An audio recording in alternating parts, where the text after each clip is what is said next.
O salário mínimo do Brasil foi reajustado, né? Todos os anos isso acontece, mas o valor final está muito distante do que seria considerado ideal para atender às necessidades básicas de uma família. O Departamento Intersindical de Estatística e Estudos Socioeconômicos, o DIEESE, divulgou recentemente que o salário mínimo ideal deveria ser de cerca de R$ 6.000. Para entender mais sobre como esse cálculo é feito, o impacto do reajuste anunciado para o novo mínimo e os desafios enfrentados pela população que vivem com o valor atual, eu converso ao vivo com a Leila Brito, que é supervisora técnica do DIEESE em Goiás. Está conectada aqui com a gente, um ótimo dia, bem-vinda. Bom dia, obrigada aí pela oportunidade. Então, estamos bem longe, né, desses R$ 6.000 aí. Bastante longe. Para começar, eu queria que você nos ajudasse a entender como que o DIEESE chega a esse valor que seria ideal de R$ 6.000. Na verdade, ele, a valores de novembro, que é o último resultado que a gente tem, ele deveria ser de R$ 6.959,31. E esse cálculo ele é feito com base no princípio constitucional, no artigo 7º, inciso 4º da Constituição, que define que o salário mínimo deve atender 9 necessidades, né, que estão elencadas lá no inciso 4º, que aqui a moradia, alimentação, educação, saúde, lazer, vestuário, higiene, transporte e previdência social. Entendi. Essa alta que a gente teve, né? Como eu disse, muito longe aí desse valor de R$ 6.000. Mas essa alta que a gente teve deve ter algum impacto, de fato, na qualidade de vida das pessoas? Hoje aqui no jornal nós já falamos do aumento no preço dos materiais escolares e também das passagens de ônibus. De que forma o aumento do mínimo impacta de fato na vida das pessoas? Então, essa política do salário mínimo, que foi adotada desde o início dos anos 2000, ela foi uma política negociada, né, para ter o reajuste do salário mínimo com base na inflação dos 12 meses anteriores e o crescimento econômico, o aumento do produto interno bruto. E essa política foi negociada com as centrais sindicais e, em 2008, ela entrou em vigor. Né? Tem uma lei que instituiu essa política. Agora, o que houve aqui de 2019 a 2022 essa política não foi aplicada e o salário mínimo teve reajuste somente pela inflação. O que a gente observa, desde que foi implementada essa política, é que, de fato, o salário mínimo recuperou o seu poder de compra. Por quê? Porque além da inflação, que recupera o poder de compra do salário anualmente, e tem um aumento que a gente fala que é aumento real, ou seja, acima da inflação, que aumenta o poder aquisitivo de quem tem essa faixa de renda, o salário mínimo, com base no salário mínimo.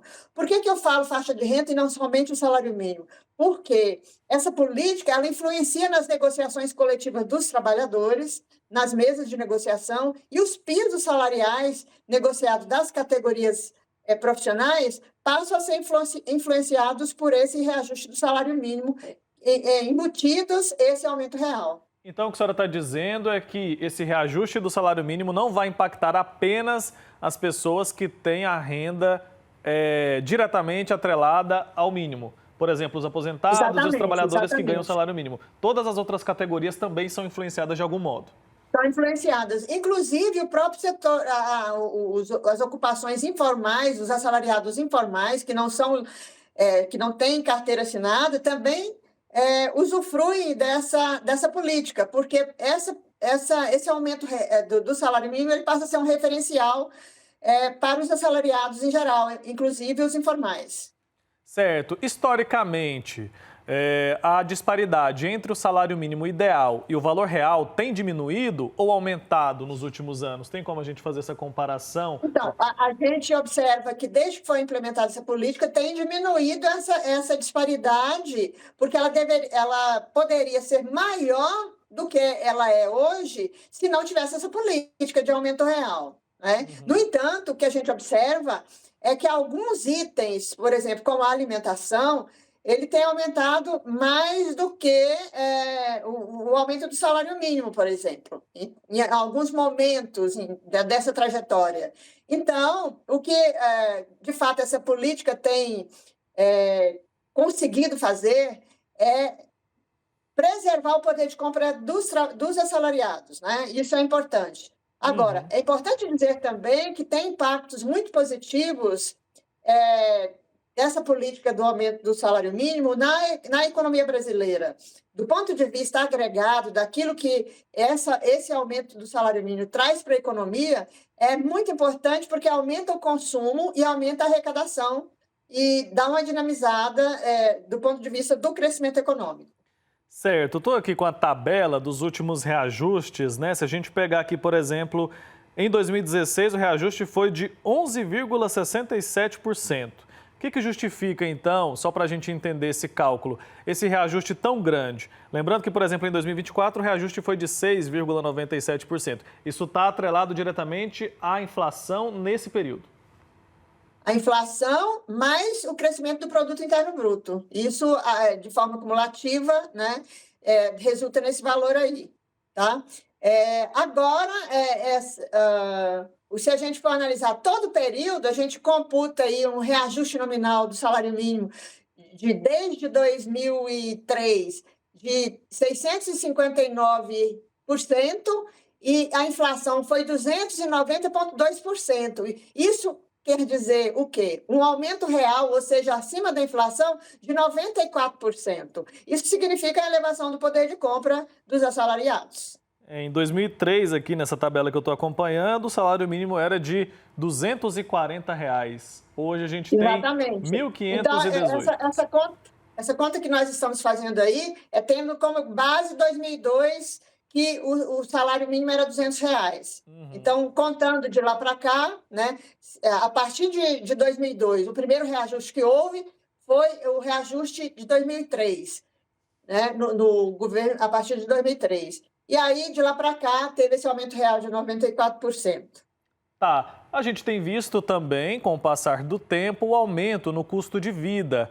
Você acredita que o salário mínimo deveria ter sido ajustado em um patamar mais alto? A economia brasileira comportaria um reajuste maior do que foi feito ou não? Então, é isso que a gente destaca, a importância dessa política implementada desde os inícios dos anos 2000, porque ela é uma política que a gente denomina que seja uma política sustentável. Por que é sustentável? Porque ela tem como base o crescimento econômico, ou seja, a economia considera que se houver o crescimento econômico, é possível dar o determinado reajuste com essa base de produtividade da economia. Isso significa que há na economia uma estrutura para que possa ser pago esse salário mínimo, entende? Então, a partir daí, tudo que a gente calcula, os referenciais que o Diese coloca em termos de discussão técnica, é um referencial como perspectiva para um crescimento sustentado, né, no futuro, estrategicamente falando. E aí pode-se considerar que o mais importante, né, para a economia brasileira, para os trabalhadores e para a distribuição de renda no Brasil é que a economia cresça, né? E a economia crescendo, é possível que o rendimento dos trabalhadores de baixa renda possa crescer também. Correto. Leila, muito obrigado, viu, pelo seu tempo aqui com a gente, por nos ajudar a entender um pouco mais a respeito desse tema que impacta na vida de milhões de brasileiros. Um abraço, bom 2025 Um abraço, nós pra você. agradecemos aí a oportunidade de fazer esses esclarecimentos. Tchau, tchau, até mais.